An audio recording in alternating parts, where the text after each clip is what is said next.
Okay, we are live, baby. We'll let it breathe just for a few moments here to bring on Facebook. And then we're going to get this party started. Great to see everybody. Dylan, Papa Bear, MBLEX. What's up, guys? We're just connecting the streams and letting it breathe. Looks like we're good. Welcome in, everybody. This is the Mile High Huddle podcast. I'm your host, Chad Jensen. With me, my fellow football priest. You know him, you love him, Zack Kelberman. Zack, there's not a whole heck of a lot more to say about the Broncos-Bengals matchup, although there are a few things I want to talk about. But today, week 4, the games, of course, all day long. Kind of cool to see the Jackson Dart-led Giants defeat the Chargers. I did not see that coming. And then, of course, Chiefs beat the Ravens because Lamar got hurt, and then the Raiders lost to the Bears. So, 2 out of 3. Can't complain if you're the Broncos. You just got to go out now tomorrow night and handle business. It came at a cost for the Giants, too, because they lost Malik Neighbors. Jackson Dart got injured as well. Russell Wilson came into that game for a snap. Injuries suck, man, but it's been a decent, net positive day for Denver. But you said it best. They got to go out there tomorrow night, handle their own before a tough Week 5 matchup at Philly. I don't know, man. When Lamar got hurt, the way I phrased that, the Chiefs beat the Ravens because Lamar got hurt. They were handling the Ravens before Lamar got hurt. Yeah. It's looking like the Chiefs potentially, maybe, Zach, they're starting to kind of find their, for lack of a better term, championship footing, kind of like we suspected they might when people were already counting them out early. Absolutely. That's why we've been saying the Broncos have to beat the teams in front of them they're supposed to. They can't afford to give games away. They can't take anything for granted, including Kansas City's purported downfall. No doubt about it, guys. What's going on, Papa Bear? Great to see you. Thank you for the super chat. Oh, man, I've got like a sneeze coming on, but I shall suppress it. Papa Bear, sometimes the lights, like if you kind of on accident, I don't know if this happens for you, Zach, but if you're glancing at the sky or something, the sun, it'll make me sneeze. Does that make you sneeze, Scott? The sun, light? This light that's shining in my face, I glanced up and the sneeze started coming. All right, Papa Bear, good evening, Broncos country. Hashtag 11-6++, and hashtag God bless the USA. Yeah, USA definitely needing that right now as well, Zach. Our thoughts and prayers, and even more than that, go to the poor folks that were affected in Michigan by that thing that happened today. We got to try not to use the buzzwords, but what a tragedy. Thoughts and prayers. It seems like every day there's something new, and we're becoming more desensitized to it as a country, and it's all unfortunate, Chad, each and every day. You're right. So, David, thank you for that message. It's definitely apt. Yes, it is. Good to see you. So many members, a lot of green here. Todd, good to see you. Mike Thompson's in the house, string guy. B-Rad dropping a super chat. He's become a member very recently, and now, of course, he's established himself as a bona fide super chat superstar at MHH. Thank you, Brad. He says, before everyone gets all hot and bothered, the Ravens are decimated with injuries. KC isn't back. They've played a second string team today. Chargers look bad, and the Raiders, well, we know who they are. Yeah, I mean, I'm not exactly Zach losing sleep over it, but in the second super, thank you, brother. Ravens had 11 guys out. KC isn't back to any form. Well, they're back in the sense that, kind of like what the Broncos did last year, Zach, with the Chiefs backups in the season finale. You don't just expect them to win. You expect them to win handily if they're a quality team. I'm telling you guys, the Chiefs are still a quality team. Do not sleep on the Chiefs. Yeah, I mean, I don't know that I would discount the Chiefs win at all. They're still a formidable opponent. They still have Patrick Mahomes. They still have Travis Kelce. Still have Andy Reid. Still have Chris Jones. Still have all these players. They're going to be a tough matchup for anyone on the schedule. And the Broncos, with how they're playing right now, Brad, cannot afford to overlook anyone. They have to just worry about themselves. Go out there tomorrow night and take care of business. That's the biggest thing. And the message that you're conveying here, Zach, is, look, we're always going to monitor how the other AFC West teams are doing. That's part of the picture here. But the Broncos have to keep it focused on their side of the street, and that starts with a similarly wounded Bengals squad that's without Joe Burrow. Go out there, harass, get after Jake Browning and Bo Nix. It's time to prove that you've kind of expressed the early season wiggles, gotten your hormones out, so to speak. Settle in. Let's see that cool, calm, collected guy. Let's see your technique return to the to the equation here. Let's see you drop back in the pocket and win from the pocket instead of fleeing from pockets that there's no pressure and you're breaking the pocket and running. What are you doing? You don't need to be throwing off a weird angle when you had a perfectly protected pocket, stuff like that. There's some other things I want to get into, Zach. I wrote an article about it today, but man, all things you can overcome defensive lapses here and there, Zach. You can overcome ill-timed penalties as long as your quarterback is playing at the level he's capable of. You can overcome one of those things in a game. You can't overcome all of it. You can't shoot yourself in the foot constantly and expect to be walking on stable ground because you don't have feet to walk with. So the Broncos cannot be beating themselves, being their own worst enemy. We've talked about it being a get-right game for Denver. We would just settle for a handle victory right now. Just a solid, no doubt about it, 4-quarter victory from the Broncos to show that they're the Super Bowl caliber team that Sean Payton made them out to be before the year started. Guys, we're going to get to it. So today, not a whole lot of news relative to the Broncos because we're in that extra day lull at this point where they're playing Monday night. All the news of the week, it's basically in the books. Today, I wrote an article, the 3 big problems Broncos got to solve, prove that they've solved them on Monday night before this season starts to spin out of control. And we're going to get to that on the other side of this, guys. But first, doesn't it feel good to wake up and have, I know the Broncos didn't play today, but wall-to-wall football, it's back, baby. And along with it is, of course, Underdog, the best place to make picks, win money all season long. Playing on Underdog, guys, is easy. You simply pick whether your favorite players are going to go higher or lower on stats like touchdowns, receiving yards, interceptions, and more. That's right. Get your picks correct, and you can win up to 5,000 times your cash, and you can play with as little as $1. So if you think you've got a beat on what Bo Nix's or any Broncos player stats are going to be on Monday Night Football, download Underdog and win some money today. So much fun, guys. The opportunity to, I know many of you have joined alongside us here, and the opportunity to win some money while you're watching football is just awesome. So download the Underdog app today. Sign up with our promo code MHuddle to score $50 in bonus funds when you play your first $5. That's promo code MHuddle. Millions of fans have already won billions making picks on Underdog, baby. Will you be next? Underdog. Make picks, win money.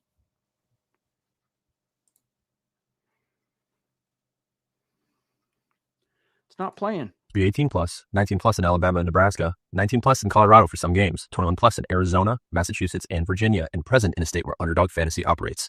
Terms apply. See assets.underdogfantasy.com/web/play and get terms _DFS_.html for details. Offer not valid in Maryland, Michigan, New Jersey, Ohio, and Pennsylvania. Concerned with your play? Call 1-800-GAMBLER or visit ncpgambling.org. In New York, call the 24/7 HOPE line at 1-877-8-HOPE-NY or text HOPE-NY 467-369. All right. I thought I maybe screwed it up, Scott, because I'm like, oh, I looked and the loop track thing was still on. I was like, oh, so I clicked it, but thankfully we're good to go. All right, guys, let me get to this. We'll come back to the chat here shortly. Hang tight. Whoa, we got Taylor, a member for 2 months. Let's celebrate this, dude. How cool. Saying Nick should be back. Bengals defense is trash outside Trey Hendrickson. Yes, there's all of the stars seem to be aligned for the Broncos to capitalize on what appears to be, Zach, a get-right game. But once again, I'm going to quote Luke Patterson and say, hey, don't sleep. Approach this opponent with all the seriousness of anybody else, because if you don't, you risk it becoming, instead of a get-right, a trap game.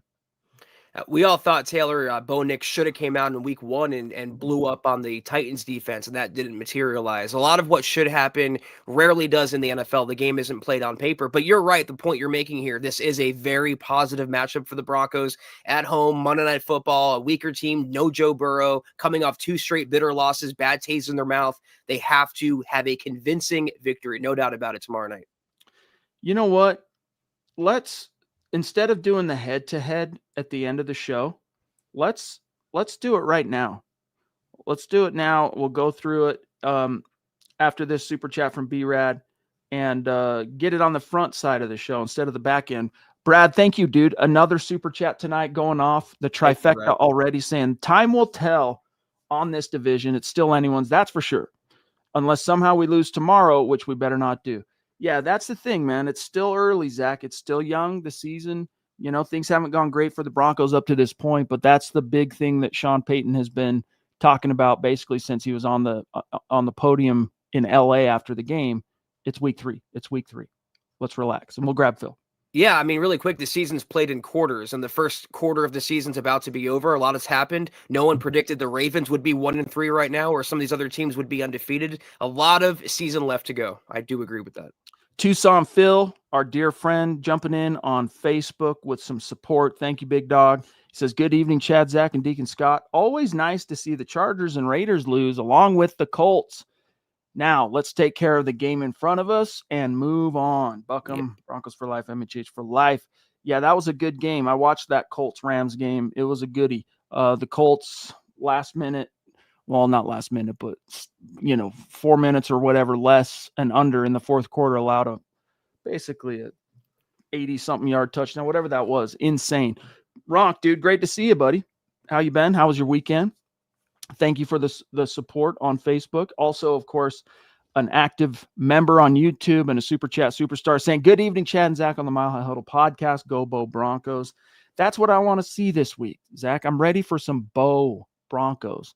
Ralph Bracegirdle, the clan probably in the house. Priesthood, been a great day of football. I'm starting Troy Franklin ahead of T. Higgins in my fantasy because I think Moss gets revenge. That's a daring decision. Zach, you're more tuned in with the fantasy side of things here. What's your feedback for Ralph? You nailed it best there. It's daring. I like the confidence. I do have T. Higgins on my team. I will be starting him tomorrow night against Michaela, the second Michaela Parker. And I'm sorry, Michaela Israel, excuse me. And she has Cortland Sutton. I have T. Higgins. I would not bench Franklin just because I think Jake Browning is going to be in a deficit, and they'll keep having to force feed Higgins and Jamar Chase. And for fantasy purposes, that works out.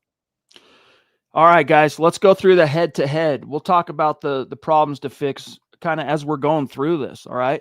First things first, as you can see, the Bengals, they're 2-1. The Broncos 1-2. And when you look at the turnover margin, neither team is looking too hot. Broncos ranked 20th at -1. The Bengals woeful at -4. That's 28th, tied.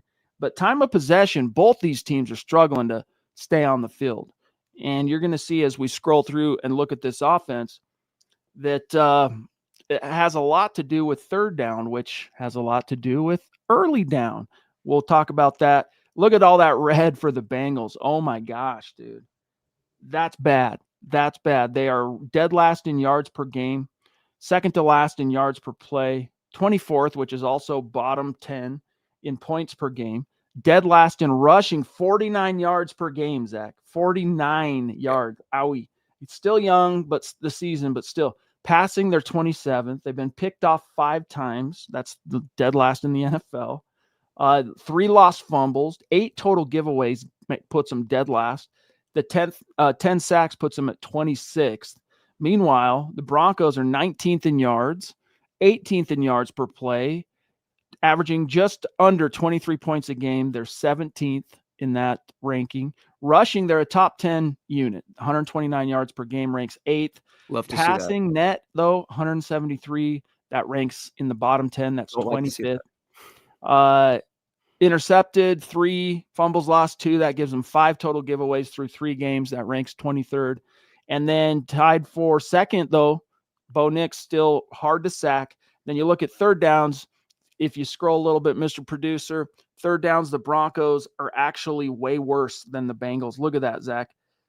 27th, converting it only 32.4% of the time, where the Bengals are at least in the 40th percentile, 41. And the big thing about this, the reason why that's so red and why it stands out like a sore thumb, Zach, is they suck on first and second down. The Broncos have been the worst team this year on first and second down, and that's something they focused on a lot in this week's practice, according to Sean Payton. So hopefully we see some improvements there, Zach, which will then lead to some easier third down situations, and then the world's your oyster. Yeah, I hate the third down percentage for the Broncos. They got to pull that way, way up, and they were doing a lot better at that in the second half of last year. But here's the key to victory for them. They're 8th in rushing on offense, and if you scroll down, the Bengals on defense were 22nd, I believe, or in the 20s somewhere. Yeah, 22nd in rushing, and also 25th in passing. So we talk about a get-right game, Chad, for not only for Bo Nix, but you have to commit to the ground game. J.K. Dobbins, get R.J. Harvey more involved, more than 2 carries, really open everything up. This is the opportunity. This is the defense to do it against. That's the one thing to beware with the Bengals so far. That's, I wouldn't say it's been a saving grace per se, but one feather in their cap anyway, besides Hendrickson, is they have been able to get some interceptions. We got the Duchess jumping in off the top rope on Super Chat. Thank you. Love you. Thank you so much. Michaela, she says, hi, fam. I have Broncos complaints. Play calling has been terrible, costing us games. Defense has been bad too. What happened to Surtain? Bo looks timid. Yes, he does. And in all fairness here, Zach, as we get our configuration on the screen back in order here, everything she takes issue with, this is legit. This is where the Broncos are. Obviously, Bo has been very disappointing up to this point. He hasn't been the complete crap show that, say, PFF has made him out to be. He's had some shining moments, specifically the first half of that Colts game. He was like money, but inability to close once again, third and longs after one third and long after another, Zach, it's going to make it hard on any quarterback to execute and succeed. But your thoughts here for the Duchess. Thank you so much, Michaela. Yeah, my hands have been right here. I don't know how I got booted from the StreamYard stream, but thank you so much. Michaela is right. You are the Duchess for a reason, the queen of the MHH podcast, for real. Everything you're saying here is correct, and I'll simplify it down even more. I think we can say this. There's been 2 players that haven't been disappointments for the Broncos in 2025. On offense, that's J.K. Dobbins. On defense, that's Nick Benito. For the most part, everyone else has been a little disappointing or at least exploited, and they have to all collectively improve. You're right, to beat the Bengals tomorrow night.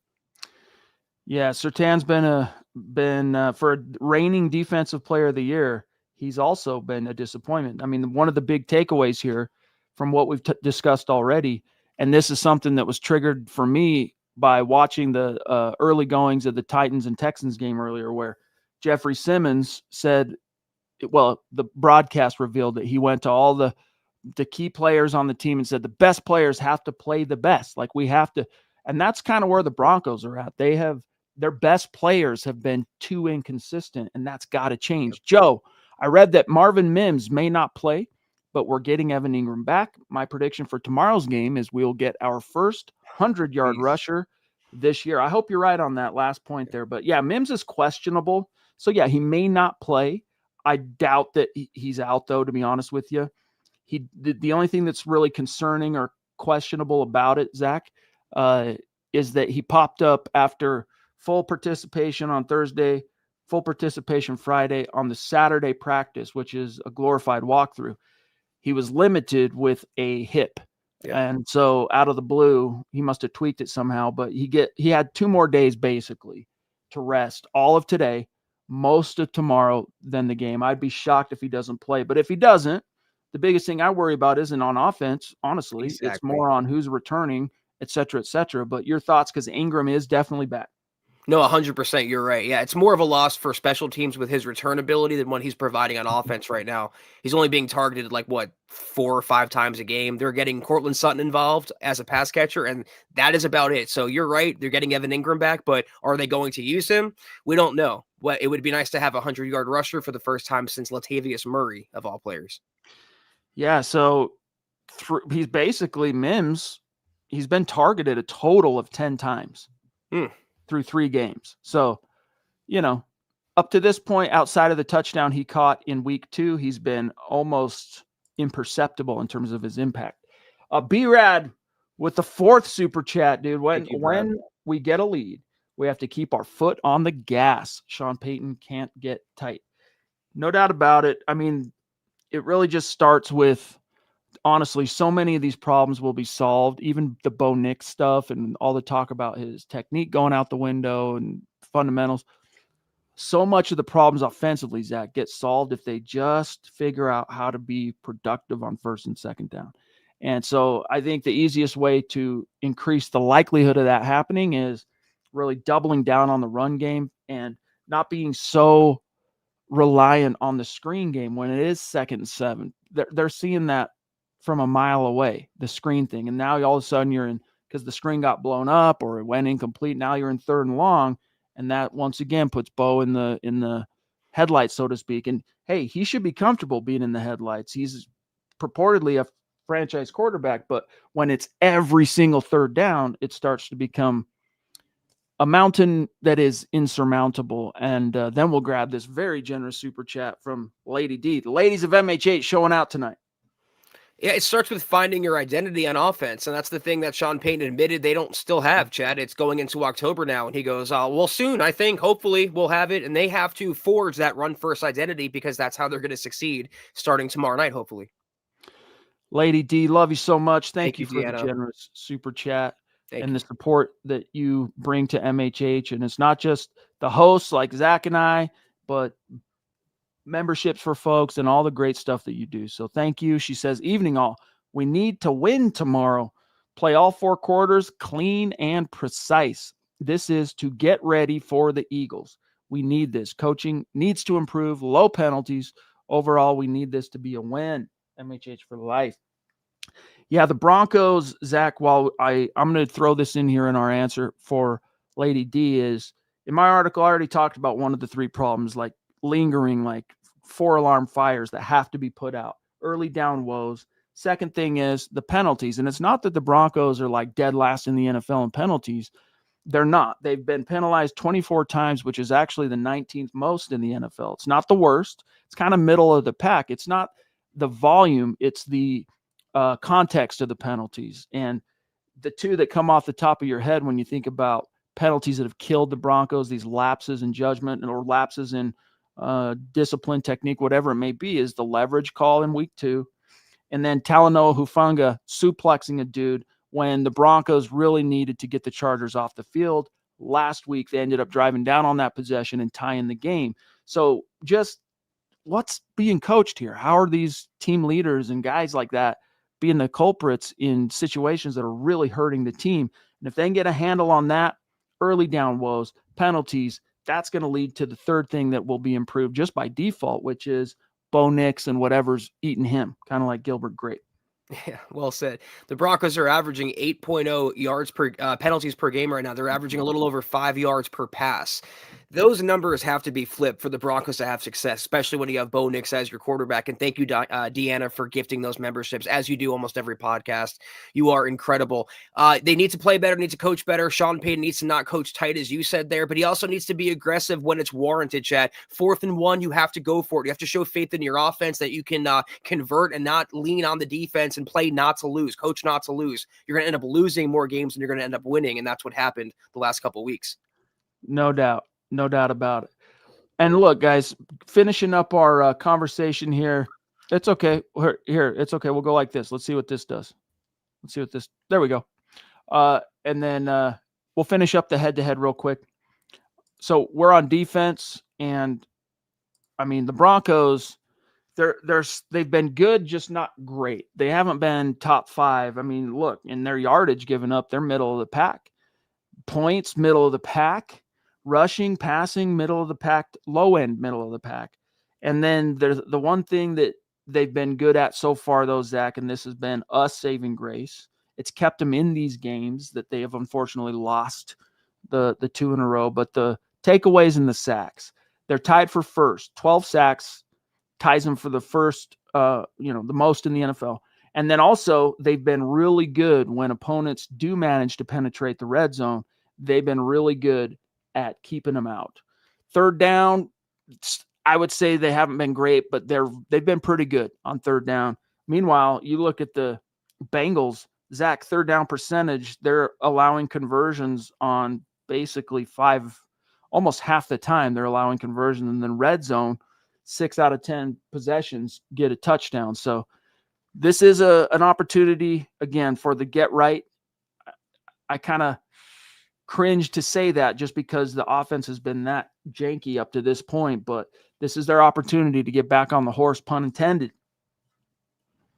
Yeah, from the Broncos side on defense, the numbers are where I thought they would be, except for rushing and passing. They need to tighten that up a little bit. They made some wholesale additions. I know Greenlaw's still out, but you can't be 21st against the run when that killed you last year. You upgraded your defense more than that. 18th against the pass when you have the depoy in your secondary. You added Hufanga. You have Brandon Jones, Riley Moss. Everyone's playing well. But I do care about their red zone percentage. And when you're second in the NFL, when you're almost top 10 on third down, you're going to win a lot of football games. Same with sacks. If you look at the Bengals, how susceptible they are. We talked about the points per game they're allowing.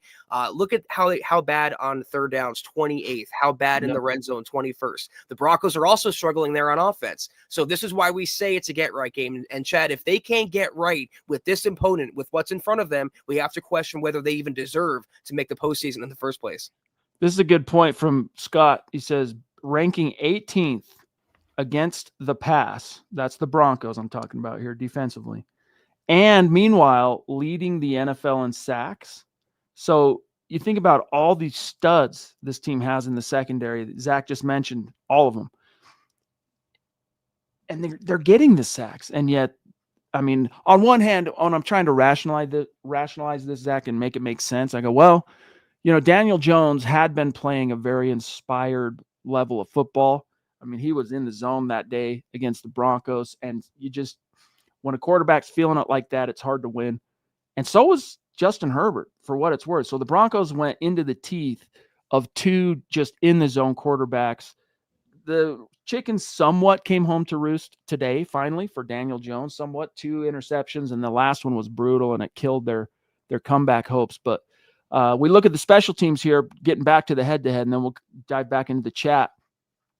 The Broncos with Marvin Mims ranked 4th in punt return average. That's good. 9th in kick return average. So that's good that Marvin Mims still doing his thing there. But look at their kick coverage yardage. They're averaging just shy of 30 yards per return, which ranks 29th. Meanwhile, you look at the Bengals, they're first in their gross punting, and they're coming to the thin air mile high. So that's helpful for them. 8th, though, are they in punt returns. So the Broncos better have their coverage units on point. But that's not translating, for whatever it's worth, to their kick returns. So anyway, there you have it. They have not missed a field goal either.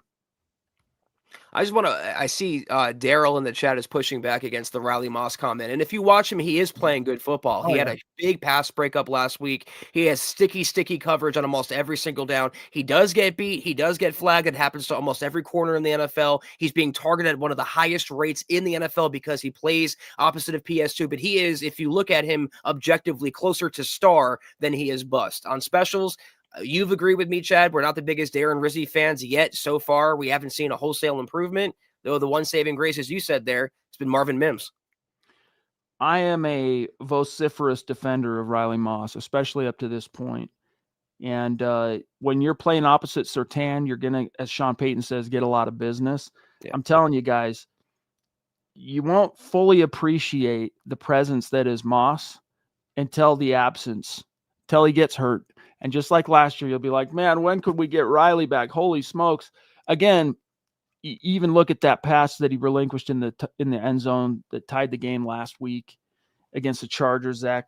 You tell me how you could have better coverage than that. And the closest argument, it's not even an argument, the closest thing you can say is outside of his control, which is if he had maybe a little bit more length. He doesn't have the longest arms for a corner. But if he had prototypical arm length, maybe he could have got his hand in there. But, dude, he was in there. He was there. It was just one of those things that perfect pass, perfect catch. You can't beat it.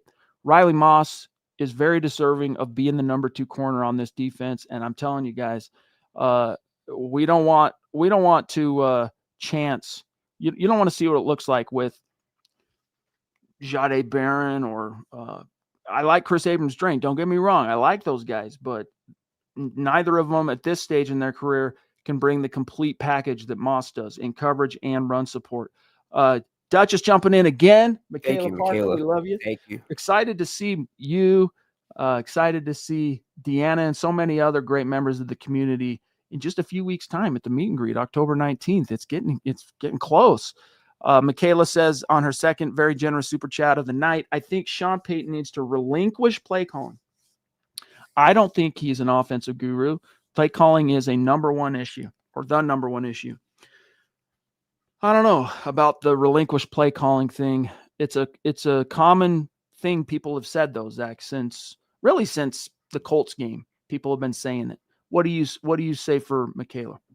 I've heard those whispers since the preseason when Davis Webb was calling the plays. I can't remember what game that was, but they looked good. And yeah, people wondered how the offense would be if he was under the controls of it. But I think it is an issue, Michaela. I agree with you. And thank you so much, first and foremost. I don't think it's the number one issue. And the other thing is, let's say you do relinquish and you go to Davis Webb. What happens if the offense still looks bad? What if Bo is still throwing a pick, or what happens if, they don't improve? Then what do you do? Then you unseated a lot of different hierarchies that you don't really want to with Sean Payton. So he has a lot of job security. He's not going anywhere. You're stuck with him, like him or not. And we have to just hope that the entire operation improves as a result. Yeah, you do wonder why, considering that Sean Payton is probably never, going to relinquish play calling duties. You kind of wonder why he allowed Lombardi and Webb to call a couple games in the preseason. And the only thing that comes to mind is just simply feeding him the opportunity, giving him those reps that they can use on down the line. And hey, if they get job opportunity interviews in January, they can point to these games that they called and whatnot last summer. I don't know, but I don't see it changing, Michaela, anytime soon. Nate Dizzle jumping in. Great to have you, buddy. He says, I watched Omarion Hampton and Ashton Genty go off today. I hope Harvey gets going soon. I know they're different type of runners, but I'd love to see Harvey go off. Yeah, it's just not going to happen. First of all, Genty is the number 6 overall pick. He was fated and destined to start and play out of the gates. And in Hampton's case, he was not their first option. They've turned to him because of injury. But yeah, he has today, for what it's worth, Hampton went 12 carries, 128 yards, Zach, and a touchdown. So he averaged over 10 yards per carry today, while Genty scored multiple touchdowns. I'm trying to find the where to go. The box score for the Raiders game here. There it is. He went 21 carries. I mean, they're grinding him early. 138 yards. So that's a 6.5 yard average, basically 6.6 and a touchdown. Plus he caught 2, Zach. And they both had explosive plays, including Genty, a huge touchdown run. And he looked like a top 10 running back, and he looked like what you invest in. But those players aren't being coached by Sean Payton, plain and simple. They're not in a Sean Payton offense where it's spread the wealth at running back. If they were, I don't know that they would get those opportunities. But I will agree, RJ Harvey needs more than 2 carries a game. That's unacceptable. No doubt. Tim Hoffman on Facebook, Chargers and Colts got lucky with the referees. Tomorrow they will win early and easily. Bo Nix is going to rip it. Yeah, I mean, they've had some unfortunate situations, Zach, where, judgment calls like the leverage thing. Both Sean Payton and Rizzi in the ensuing days came out and said, well, yeah, we were guilty. By the letter of the law, it was technically leverage. Sean Payton didn't really question anything beyond that, but Rizzi said something to the effect of, I'm paraphrasing him, that, hey, it happened multiple times during the game, and for whatever reason, that was the only time it got called. So it was very much a judgment call. I would submit that if you really study just about any field goal attempt, Zach, you see guys draped over other dudes' backs and leaping and trying to, that's just the way it is. So a ref it's kind of like a ref if he really wants to find the hole in the boat. That phrase, you guys have heard me say it before, if you look for the hole in the boat long enough, you're going to find it. A ref can, on any given snap, go, oh, holding, boom, throw the flag if he wants to. So part of that too, unfortunately, and it came at the Broncos' expense, Zach, is I think the refs getting their reps and kind of their wiggles out early in the season too. Yeah, I don't agree that the opponents got lucky against the Broncos. The Colts made more plays, and the Chargers definitely made more plays on offense. The Broncos defense had them on the field in the fourth quarter, couldn't get them off the field. We could talk about the penalties, but I think, Tim, they shouldn't have even been in that position in the first place. If they would play cleaner ball, smarter ball, more efficient ball, they would be 3-0, in my opinion. And Tim, dude, huge stars. Thank you, brother. And I'm going to echo something for sure that you're saying here, which is Bo Nix is going to rip it. Whether Marvin Mims is a full go tomorrow night or not, I agree with you. I think this is the Nix is, okay, exhale everybody, Bo Nix is back. That's what I'm expecting to see, Zach. And the one reason I feel confident in that isn't just the opponent.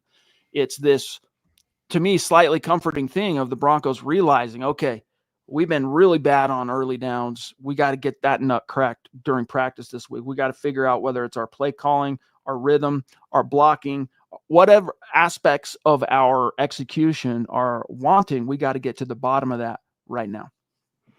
He should rip it and he should find success, but I don't want the Broncos to, let Bo rip it for the sake of Bo ripping it and trying to make Bo Nix thing on Monday Night Football. They have to identify the run as their identity and stick to that, in my opinion. Thank you so much, Deanna, preemptively. But he will. That's the thing is, Sean Payton, man, he knows when the cameras are on and he dials it up to make his boy, his guys shine. So we'll see. We'll see. Lady D, again, thank you so much, Deanna. She says, Bo needs to connect on his throws. We need to run the ball. Settle down. Play the football game as we should. Hit the like button, share, and subscribe. MHH for life. Thank you for that message, Lady D. And yeah, I mean, it just, again, Bo Nix, it's a game of inches. To quote old Vic Fangio, the sage, it is a game of inches. And the Broncos, when you are constantly shooting yourself in the foot and losing your reps, regardless, that being on the wrong end of that razor thin margin of error, Zach, if it's on you, this was kind of a point you just made. If you're allowing yourself to fall victim to a judgment call by a ref on a game deciding kick where you already won that rep, he missed the kick, that's on you that you allowed it to come down to something outside of your control. In other words, get out there, leave no doubt. And I think with the Bengals, they're in a position where they can do that.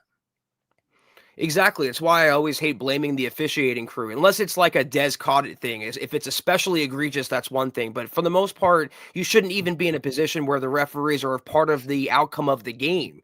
So You're right, though, Deanna, thank you so much. The Broncos need to play their brand of football, which I believe is smothering defense and a rock-solid ground game with JK and RJ Harvey, and build off the pass with that. Don't be your own worst enemy. Don't turn the ball over. Be smart and efficient for 4 quarters, and you will have a convincing win tomorrow night. I agree with this, Phil, for the most part. Peyton's play calling has not been great. I agree. But the execution is more of the problem. And again, man, let's keep it on the fresh, what we can remember easily stuff, front of mind. I mean, think about how bad that first and second down execution was, especially, Zach, in the first half against the Chargers. I mean, it was brutal. And frankly, they got a little bit lucky that they got that touchdown at the end. They were in position to capitalize on the good fortune. So credit to the Broncos for pulling that off with the 4th and 2 deep ball to Cortland Sutton, and they were able to get on the board before the half, Zach. But I'm telling you guys, when it's a constant 2nd and 10 or a constant, 3rd and 13, it's just you're going to find your quarterback and your entire offense pressing from then on out. Like, you got to be more efficient on 1st and 2nd down. And that alone, Zach, is going to correct a lot of these problems. It's what we talked about on KK Phil this past Tuesday. A lot of people want to put the Broncos issues into buckets and choose one thing, either one thing or the other as the main issue. I think both things are the issue here, among other issues. It's a collective thing. There's 4 or 5 factors you could name off the bat that could explain why the Broncos are 1 and 2. Peyton's not out there dropping passes or missing throws, but he is the one dialing up the plays and putting the receivers and the quarterback in those positions. All of it needs to be better, Peyton and the players tomorrow night. Ronk's predicting over here a breakout game for Pat Bryant against the Bengals, which I'd love to see. He's deserving of it. Last night, I am still the temporary co-host for with Ron on Orange and Blue View. So we have the Saturdays rolling again, the full 7 days a week MHH podcast thing, especially with football rolling. And I said it then, I'm going to say it the same way tonight that I said it then, which is when you see the big runs by J.K. Dobbins last week and you see Pat Bryant running with him 30 yards down the field, keeping dudes off him, like, tell me your heart does not swell with pride, right? Like, it is amazing to see that effort and that unselfishness. And like he says, man, no block, no rock. Well, he provided the block, Zach. Now it's time to feed him the rock. Yeah, the Broncos, I don't think they spent a 3rd-round pick on the guy to make him a run-blocking receiver exclusively. A breakout game for him would be a catch for 10 yards. He has 2 catches for 18 yards on the season. They need to get him more involved. You need to get Evan Ingram more involved, RJ Harvey more involved. Easier said than done. A lot of mouths to feed. Duchess is expressing some misgivings like, hey, man, I thought Bo was a franchise QB. I think when we look back on this season in the final analysis, when all the dust settles, I think we'll kind of look at this first initial period of the season much the same way, Zach, we viewed the first stretch of last season, where it's like, yeah, kind of took his lumps, getting back into the groove, and then kaboom. I'm still very confident. Nothing I've seen at this stage makes me worried that the Broncos have not found their guy. That was poorly worded, but I believed at the end of last season, problem solved, Zach. You found your franchise guy. Now start building around him. And they did, right? Like all the things that they did in the offseason were the type of moves you see from teams who have finally got the guy, and they can start putting those building blocks in place and little holes filled here and there. And what I've seen up to this point is not enough to dissuade me from that. Like Bo Nix, it's not like he's going out there, Zach, and throwing 3 picks a game Right. and, in the worst possible moment, strip sack, this or that. He's still Bo Nix. He's still competing his rear end off. It hasn't been there for him. I still think, even though he denied it this week, Michaela, that the Super Bowl talk in the press from Sean Payton and the Bo's going to be a top 4 or 5 guy. I mean, look, last year, and I wrote about this today in that article I mentioned. Go read it, guys. But he kind of had it a little bit easy in the sense that no one expected much from Bo Nix or the Broncos last year. And that's a very liberating kind of environment to operate in as a young quarterback.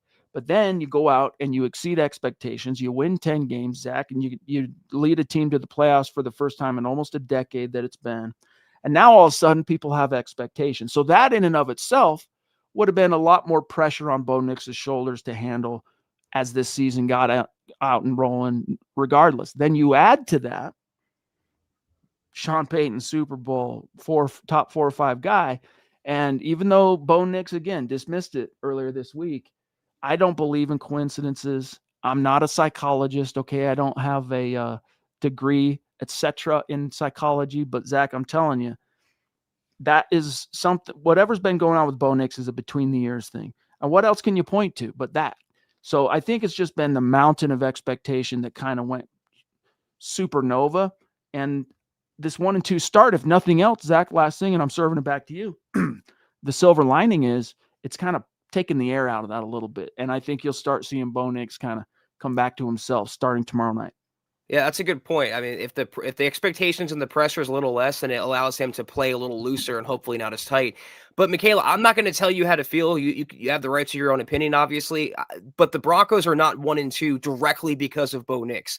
They didn't lose these games because of Bo Nix. He didn't help them win those games, but they didn't lose. The number one reason was because Bo threw 3 touchdowns on a loss. He had 1 pick, okay, but they didn't lose because of that 1 pick. He still, to me, has shown more good than bad. There's a lot that he can correct, and I don't think we expected him to be right here in his year 2 development, but nothing has dissuaded me from thinking that in January, for example, he's not where he should be. Let's just see how the games go tomorrow, because I have a feeling, I'm not trying to put words in your mouth, Michaela, future words, but if he has a good game tomorrow night, a lot of the naysayers will start to come back to the proverbial campfire with Bo Nix. Yep. No doubt. So for now, I would say my advice is, again, as Zach said, hey, feel how you're going to feel. No one's trying to say do this, do that. But my advice to people who are genuinely worried and concerned about Bo Nix is to just remember how you felt this time last year and trust a little bit. And we'll see how it shakes out. But thank you for voicing your opinions, Michaela. We love to hear it. And I know a lot of people in this chat share your concerns. That's for sure. We are at 40, coming up on 45 minutes. We're doing pretty good here. Let me see. Let's grab some members here. Todd, Mims was being hyped. Bryant was being hyped up in the preseason, only to fizzle once the real season or the regular games begin. I was one of those guys. I don't think I was a dude hyping Bryant, Zach, but I was definitely a guy that was excited about Marvin Mims. And I know that came out on the microphone more than once during the offseason, just because that second half of the season, man, was he effective and explosive and consistent.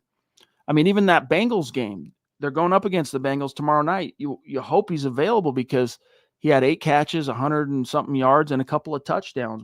Both of them clutch moments for the Broncos. So where is that? We haven't seen it, and I think that's just the kind of guy he's going to be in this offense. He's not going to be that big. Like, my hope for him, Zach, was he could become eventually a Tyreek Hill caliber guy. That was like the peer through the clouds. This is the like ceiling possibilities for Marvin Mims. I don't see it. Just like Jerry Jeudy, he had that big finish to, I think it was the 22 season, right? The botched Hackett season. He had that similar to Mims, big second half of the season, and then he fizzled that first year with Sean Payton, and he was gone. I don't expect Mims to be gone because he's valuable in more ways than one, but I just think that's who he is now, Zach. He's a guy that is he's going to get his here and there, but he's not going to be that consistent threat. That's where Troy Franklin comes in, and hopefully Pat Bryant. I would settle for Tavon Austin at this point with Marvin Mims because I think he's being a little underutilized as this gadget player. What bothers me, Todd, is they were both being hyped up, and yet neither of them are factors in the Broncos offense. They're almost invisible. Pat Bryant having 2 catches, Marvin Mims not being anywhere in the pecking order, at least stuck behind, as Chad said, Sutton and Troy Franklin. So we want to see these players, and at least the Broncos spent a 3rd-round pick on Pat Bryant. We want to see him get involved. Evan Ingram, the tight end they spent millions on in free agency. We want to see him get involved. RJ Harvey, 2nd-round rookie running back. We want to see him get involved. It's basically right now J.K. Dobbins and Cortland Sutton. That's the extent of the Broncos offense. Well, look at it like this. When you have a big-ass apple, it's like prized fruit, that's like at the county fair record apple. Everyone can get a bite out of that sucker. But when you've got a little tiny like crab apple, it's hard for everyone to kind of horn in and get theirs. Good example, last week, the Chargers ran freaking 80 plays, 80. Broncos ran 48. So you're not going to be able, and this was something Sean Payton self-deprecating, like complaining about at the podium this week, or at least pointing to, is like, he's obviously that bothered him. So again, why are the Chargers able to get 80? And the Broncos are only getting 48 in a given game. Again, it comes back to, you got to be more productive on the 1st and 2nd down, because without that, you can't sustain drives. Without, every time you move the chain, Zach, for example, that apple gets a little bit bigger. People start being able to get in and get their bites. So hopefully this is a long-winded way of saying, hopefully that as the Broncos get some of these early season problems figured out, like the early down stuff, that apple grows. You'll start seeing it go into more people. And I think at least tomorrow night, the first guy that's going to benefit, maybe not Pat Bryant, but probably Evan Ingram. You have to wonder, though, is it the chicken or the egg? Because would they solve this issue if they were getting those players more involved? If they were throwing to Pat Bryant, for example, on 1st down, you get 8 yards. Maybe it sets up a 2nd and 2, not a 2nd and 10. It puts you in a better situation. We'll never know. It's all hypothetical. But he was billed, for example, as the next Michael Thomas. Where has that been? Get him the ball. His first catch in the NFL in his career went for a 1st down. He's been invisible ever since. That's a coaching issue. It has to be corrected. No doubt about it.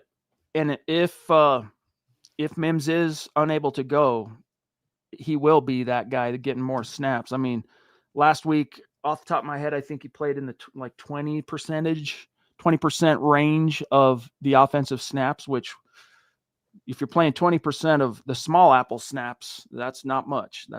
So yes, let's get Pat Bryant more of a focus. He can help this team, and that's another thing with Bo Nix is, part of the inconsistency is the over the middle of the field stuff. Like, that's where a lot of his issues have been through 3 games. And it wasn't that way last year. Maybe it was a little bit early on, but he got past that. And I think he's going to again. Yeah, that's why they signed Evan Ingram, though, to be this joker. Well, let's see that materialize now. Tim hopping in again to say, I'm glad the Chargers lost today. We needed that playing catch up for sure. Put Bryant at number 3 receiver already. Put Harvey and Dobbins in the backfield at the same time. That will definitely set the play action, and let Harvey go full beast mode to pitch to the right or left, LOL, or counter runs. Yeah, I mean, that play that you were showing me earlier, Scott, from Algiers, like, that was a nice little counter that he did, the angry run. That was sick today. But The problem with putting the two backs together in the backfield is, who are you taking off the field? Are you taking a wide receiver off? Are you taking your tight end off? How are you blocking for these guys? So these are the kind of things you got to think about a little bit. But yeah, hey, why not? Let's see them. Let's see what it might look like, a play or two here and there to keep the opponent on his heels, Zach. Yeah, that's my thing when I keep screaming about get RJ Harvey more involved. I hear this voice in my head saying, well, you can't really take J.K. Dobbins off the field. He's running too well. He's far and away your best and most efficient runner, so it's a tough line to manage. But again, RJ, you spent a second-round pick on the guy. Give him more than 2 touches a game, 2 carries a game.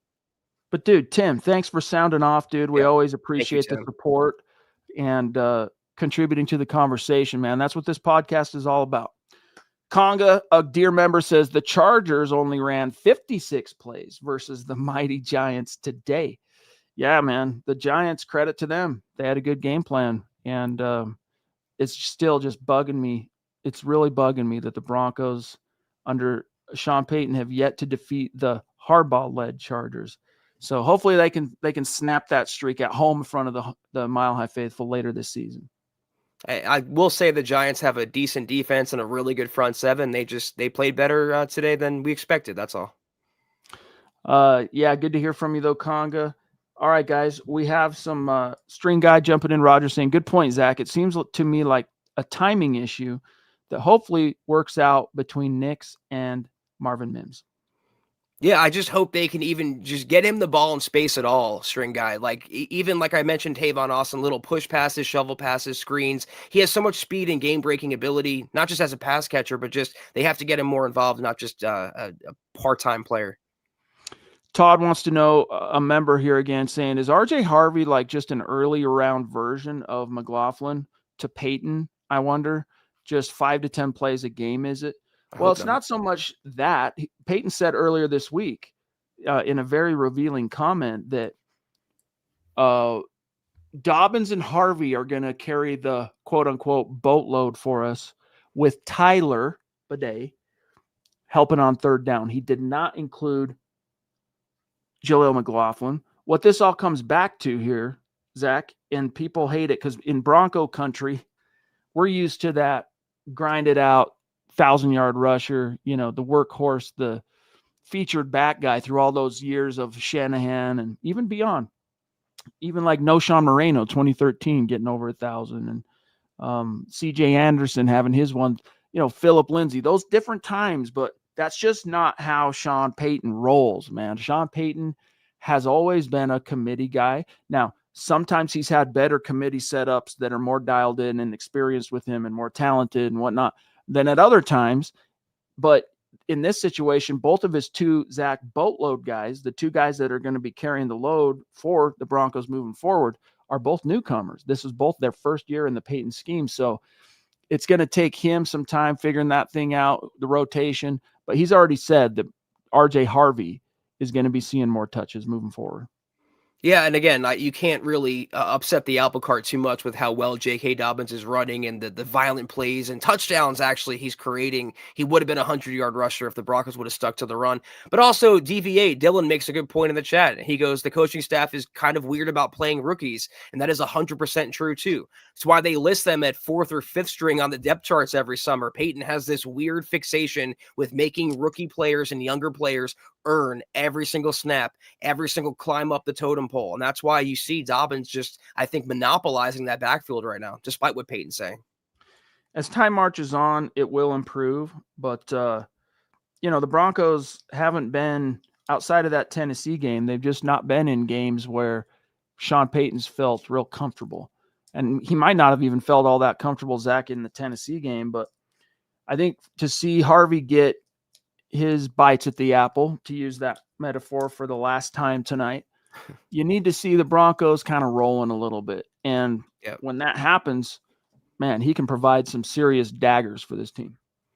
Right now, they have it kind of in reverse. We know how much Sean Payton loves what Dan Campbell has in Detroit with Gibbs and Montgomery on offense. They have it in reverse right now, where Dobbins is the 1A, the veteran's the 1A. But sooner or later, I think you'll see, like Chad said, more of a trust factor, comfort factor, and game script. That's a big thing, too, how the game flow goes to dictate whether RJ Harvey come on the field. I think it's only a matter of time before we see some sort of breakout performance.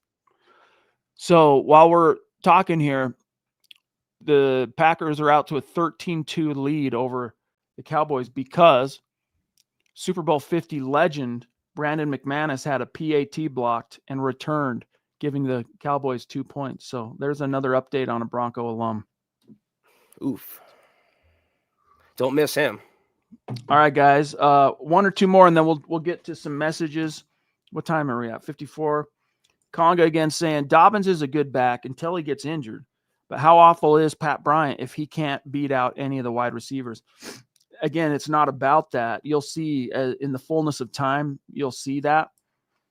It's a philosophical thing, man. Sean Payton, I don't know if it's something, Zach, that comes from like the Parcells philosophy or however he was, or if it's something he developed on his own, being a head coach now for the better part of 2 decades. But rookies get short shrift, even the highly drafted ones.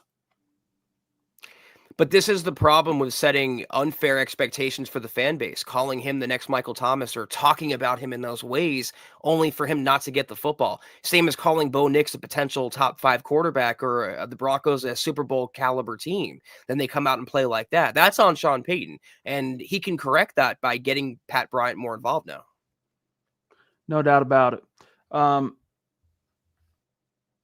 Yeah, String Guy, hope no worries about the typos. Hopefully the hand is feeling better, my friend, and you'll be back to playing guitar in no time. Let's grab this one more from Todd saying, does Sean script his first 15 to 20 plays on offense? If so, he needs to mix in more runs to see what can work. Oh, yeah. He's a true West Coast guy, and the first 15 to 20, that's what keeps opponents up at night in preparation for the Broncos. Sean Payton has a glowing reputation for his first 15 to 20 plays. We just haven't seen it look all that good up to this point. And I honestly, and I'm not trying to pick nits on anybody's takes, but I do feel like that it's more an execution issue than it is a play calling thing. Not to absolve Sean Payton, but man, the Broncos have just not played well. Let's face it. I never understood the concept of scripting plays before a game. I mean, I understand certain things you might want to do, certain advantages, game planning, this and that, but there's so much that can change in the course of a game, right up until kickoff or right up until the first snap, the first drive. You should have more of a feel, I think, than and to have a little ad-libbing ability than to just be fully scripted. But maybe he should, like you said, he's been so good with that. Maybe he should extend that out a little bit. Script the first 30 or 40 plays and see how it goes from there. I like this message from Maurice real quick. Sending good vibes and encouragement to Riley Moss. Really love the dude. Want to see him rebound. Yeah, amen to that, man. And he could always use it. That's for sure. He's been getting a lot of hate this week. And, you know, when you see him being the guy on the losing end of the game tying touchdown, like that's just par for the course. You're gonna get the hate. And if you looked at him as soon as he saw that it was complete catch, man, he's just like, oh, he's so disappointed in himself. Said that night in the locker room that, of course, he took that personally, et cetera, et cetera. But anyway, guys, we got a few messages for you. Then we're going to take one last look at the chat before we dip. Don't go anywhere. Another tremendous episode, as always, of the Mile High Huddle podcast. If you're not doing so, please follow us on X at the MHH Pod. You can follow the main account on X at Mile High Huddle. Chad at Chad and Jensen, myself at Kelberman NFL, and Scott, our producer, at Scout Kennedy. If you haven't done so yet, please drop us a like at facebook.com/Mile High Huddle Pod. If you want some merch like we're wearing this pod and every other pod on the MHH network, hit up MHHmerch.com and get you some. If you haven't done so yet, please drop us a like at Facebook. Drop us a follow on Instagram at Mile_High_Huddle. If you're listening on Spotify or Apple Podcasts, make sure you're leaving your football priest a 5-star review for a chance to win some merch each and every single month. But if anything, please, very important, really helps us out that you subscribe, you like, you share this video and every video you see on the MHH channel. It really helps us grow and reach more Broncos fans just like you. Hey guys, I want to remind you again, in the description of this video is the link to sign up for our free Denver Broncos newsletter that we send each night, so that you're not having to live on social media, find out what's going on, Facebook, X, etc. You get all the news, including the podcast, delivered to your inbox for free daily. Click the link in the description, and here in about a week, we're going to do a random drawing of someone whose email address signed up on the list, And we're going to give away some swag. So be ready for that. Smash that link. Again, it's in the description of this video. And before I forget, I can't forget this. I mean, I would be terrible son. I got to wish a happy birthday to the old man, Mark Jensen. Happy birthday, Pops. Happy birthday. Hope it's been a great day cruising around in the Rocky Mountains, searching for animals, I'll just say.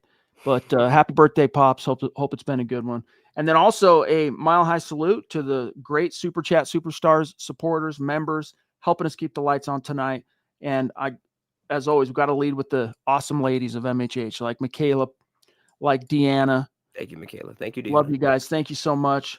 B-Rad, Papa Bear. B-Rad going off tonight, by the way. Taylor, celebrating 2 months. Thank you for the super big dog. Phil on Facebook. Ronk on Facebook. Ralph and the Brace Girdles on Facebook. Joe Anthony, thanks, buddy.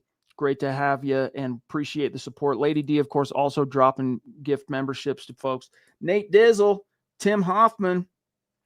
I don't think I missed anybody. So love you guys. Thank you so much for the support. It means the world to us. And trying to think, Zach, if there's anything else to cover other than, we'll be seeing you tomorrow night for the gut reaction. Yeah, I think it's going to do it. Happy birthday to Mr. Jensen, though. Absolutely. We'll see you guys tomorrow night. Have a great rest of your weekend. Good start to your Monday. We'll see you tomorrow night for the gut reaction. Take care. And as always, go Broncos.